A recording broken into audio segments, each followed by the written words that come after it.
All right, so first thing right out the box, Sam Montembeault, Monty. Remember, it wasn't that long ago at the BBT, we were chanting Monty when he came in at some point later on in the season. Monty is now part of the Montreal Canadiens organization. We had to put him on waivers to send him back to Charlotte, and he didn't clear. So the Canadiens got him.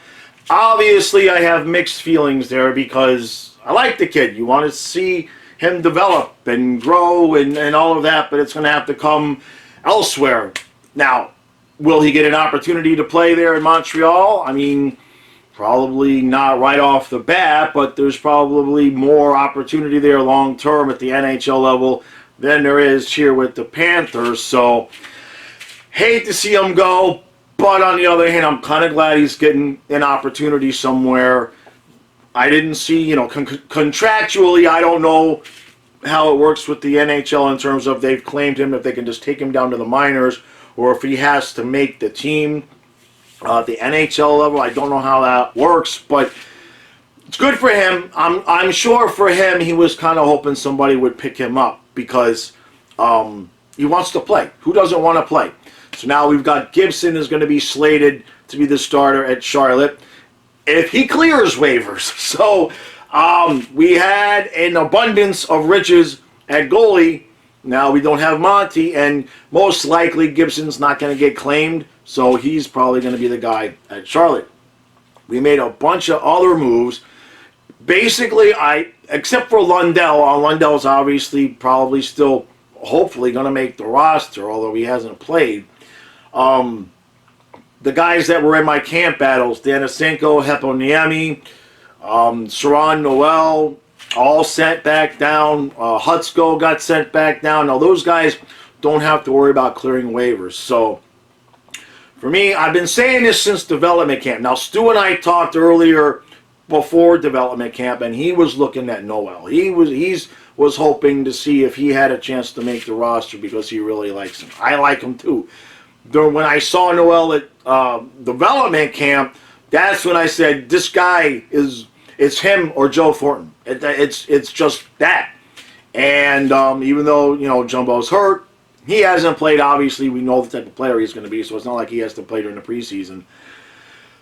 Noel gets sent down.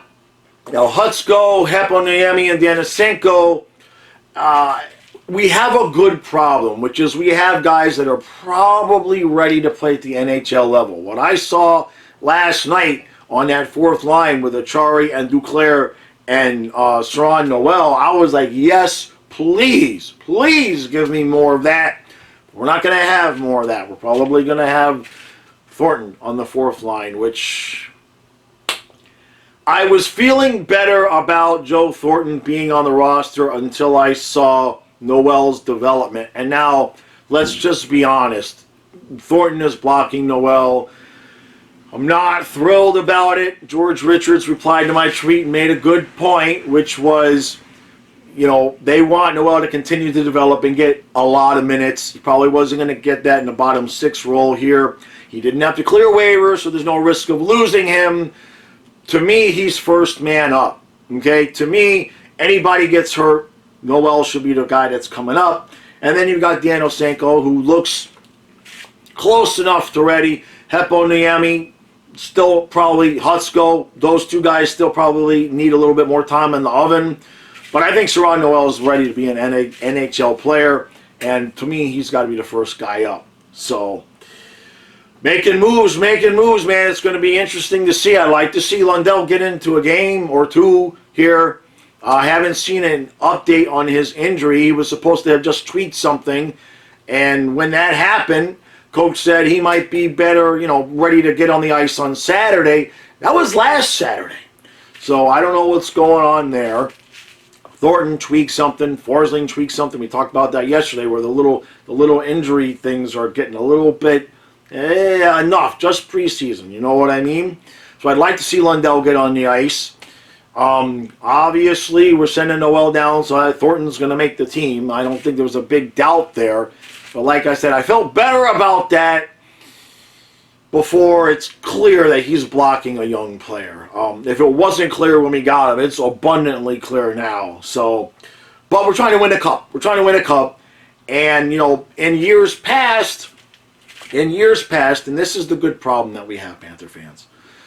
Previous to this year and maybe last year, guys like Hutsko, Noel, Heponiemi, Denisenko, we would have been penciling them into spots to say we need them to make a difference. We need them to grow and come up into the NHL level and make a difference on this team. We would have needed them to do that. And now we can send everybody down and we could say, we'd like you to have you here, but we don't really need you right now. So it's a good problem to have.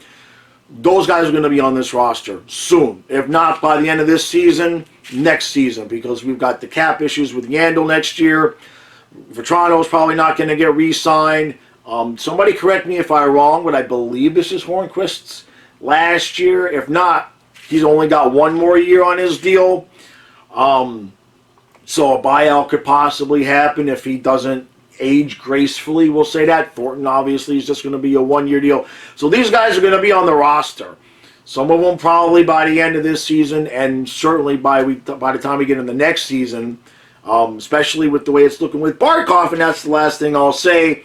The longer that this goes on, don't shoot the messenger here. Do not shoot the messenger. But I have a few people messaging me who would like to see me commit the act of making a video about, like, maybe we're not going to sign Barkov. I don't really want all the action that's going to come with that. What I will say, though, is that the longer this drags on, that's not good from the sense of what's he asking. Because whatever we give Barkov, believe me, Huberdeau is sitting at home going, I got my eye. I'm watching. I see what's going on, all right? Huberdeau is salivating, waiting to see what Barkov gets. Don't even pretend or think that that's not what's happening. So the longer this drags on, that means the more money that Barkov was looking at. And I saw somebody say yesterday, you know, he's kind of fighting over $1 million, you know, $2 million, and bringing up the tax issue with Florida. We don't have, you know, Florida doesn't have state taxes. That's all fine, well, and good. But if you're talking about like an 8-year deal, okay, if you're talking about he's like asking 12, all right, and the team is trying to get 10, that's $16 million. Even if you take a third of that, okay, even if you take a third of that away because of the state taxes, there's still more than $10 million difference, and that's a lot of money. That's a lot of money. I don't care how much money you make unless you're Bill Gates. It's a lot of money. So stay tuned. It remains to see what's going to be happening there. Hopefully they get a deal done, but that's kind of the languaging they're giving us as well. Hopefully we get something done. And when they asked Barkov a couple weeks ago or last week if Florida Panther fans had something to worry about, his response was, I hope not. Now, I hope not is something that you say when you're pulling into the driveway at 2 in the morning with your boy after you've been out drinking, and he says, is your girl going to be mad? And you say, I hope not. And you know she's going to be mad. So, hopefully, look, the history behind this channel is I make a video, I post the video. By the time I post it, 1/3 of the news that I was talking about no longer exists because something has changed. So, maybe by the time I upload this, Barkov is signed and beautiful. Let's hope that that's the way it goes.